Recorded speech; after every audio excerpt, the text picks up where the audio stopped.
2 கொரிந்தியர் 2ஆம் அதிகாரம் 14வது வசனம். கிறிஸ்துவுக்குள் எப்போதும் எங்களை வெற்றி சிறக்க பண்ணி எல்லா இடங்களிலேயும் எங்களை கொண்டு அவரை அறிகிற அறிவின் வாசனை வெளிப்படுத்துகிற தேவனுக்கு ஸ்தோத்திரம். கிறிஸ்துவுக்குள் எப்போதும் எங்களை வெற்றி சிறக்க பண்ண, எப்போது வெற்றி சிறக்க பண்ணுகிற தேவன் வெற்றி வெளிப்படுத்துவதனுடைய புஸ்தகம் என்ன சொல்லப்பட்டிருக்கிறது? ஜெயம் கொள்ளுகிற சபை. அந்த 7 சபைகளுக்கும் நீ ஜெயம் கொண்டால் இதை நான் தருவேன். அதே சமயத்தில் 21 வெளிப்படுத்தல் 21:7 என்ன சொல்லப்பட்டிருக்கிறது? ஜெயம் கொள்ளுகிறவன் எல்லாவற்றையும் சுதந்திரித்துக் கொள்வான். அதான் முடிவு செய்தி. என்ன செய்தி முடிவு செய்து?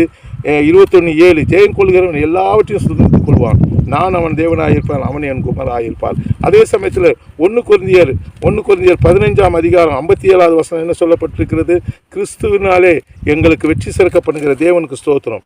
நம்முடைய கர்த்தராகிய இயேசு கிறிஸ்துவினால் நமக்கு ஜெயம் கொடுக்கிற தேவனுக்கு ஸ்தோத்திரம். குதிரை யுத்த நாளுக்கு என்று ஆயத்தப்படும் ஜெயமோ கர்த்தராவலம். ஜெயம் ஜெயம் ஜெயம், ஜெய கிறிஸ்து முன் செல்கிறார், ஜெயமா நடத்திடுவார் என்ற பாடல் எனக்கு ரொம்ப பிடித்தமான பாடல். ஜெய கிறிஸ்து முன் செல்லுவார், தேவனுடைய கரம் முன் செல்லும், நீங்கள் பின் செல்வீர்கள். அதனால் தான் இயேசு கிறிஸ்து சொன்னார், என் பின்னே வாருங்கள், நான் உங்களை மனுஷர்கள் பிடிக்கிறவர்களாக்குவேன். அதனால் 2 கொரிந்தியர் 2ஆம் அதிகாரம், அந்த 2ஆம் அதிகாரத்தினுடைய அந்த 14வது மறுபடியும் படிக்கிறேன்.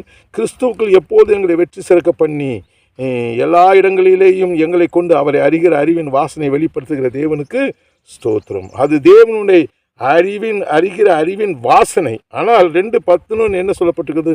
சாத்தானால் நாம் மோசம் போகாதபடிக்கு அப்படி செய்தேன். அவனுடைய தந்திரங்கள் நமக்கு, அவன் தந்திரசாலி, சாத்தான் தந்திரசாலி.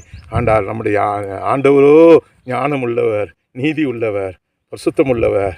அவர் உங்களுக்கு உதவி செய்கிறார். அவரிடத்தில் எந்த விதமான கன்னிங்னஸும் இல்லை, எந்த விதமான அநீதிகள் கிடையாது. உன்னை குறித்து அவர் நினைத்திருக்க நினைவு அது நல்ல நினைவு என்று சொல்லி எரேமியாவில் சொல்லப்பட்டிருக்கிறது. உன்னை குறித்து அவர் வைத்திருக்க திட்டம் நல்ல திட்டம், நினைவு நல்ல நினைவு. அவர் உன்னை குறித்து யோசிக்கிற யோசனை நல்லது. அதனால் அந்த தேவனண்டை வா, அந்த தேவனண்டை வந்து சொல்லு, ஆண்டவரே நான் உம்முடைய பரிசுத்த குமாரனாய் இயேசு கிறிஸ்துவுக்காக மகிமைப்படும்படியாக என்னை உம்முடைய கரத்தில் எடுத்து பயன்படுத்து என்று சொல்லு.